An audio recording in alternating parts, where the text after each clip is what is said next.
Usa ka langyaw ug ang iyang subuanong asawa nag-ala Santa Claus sa Mactan, Cebu International Airport. Aniya ang report. Wala man siya islay, apan gilibot ni Santa Claus ang Mactan, Cebu International Airport ug nang hatag og mga candies ug chocolates sa mga bata. Syempre, all smiles ang mga chikiting nga nakadawat og regalo gikan kang Santa. Nasayran sa RTV Balitang Bisdak nga usa-usab di ay kapasahero nga gikan sa kauluhan ug naabot lang kaganihang buntag ang nag-ala Santa Claus nga si Hano Peloconin. Uban niya ang iyang 31 anyos nga subuanong asawa aron bisitahon ang mga kabanay niini sa Sibonga.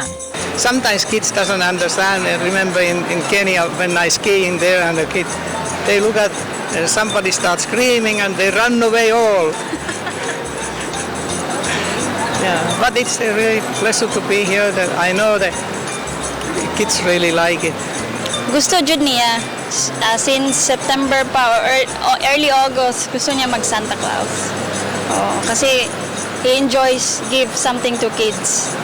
Usa ka licensed civil engineer si Hano ug human mi retiro dinhi na sa nasod na nimuyo. Hinuon matag karunog unya magbiyahean sila sa ubang nasod. Sama sa ubang mga langyaw nakadaig siya sa pagsaulog sa Pasko dinhi sa Pilipinas. Really warm, but you start that so early that I can get tired.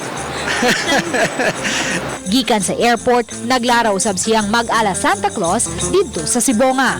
Uban ni June Solon, Luan Merondina, Balitang Bisdak.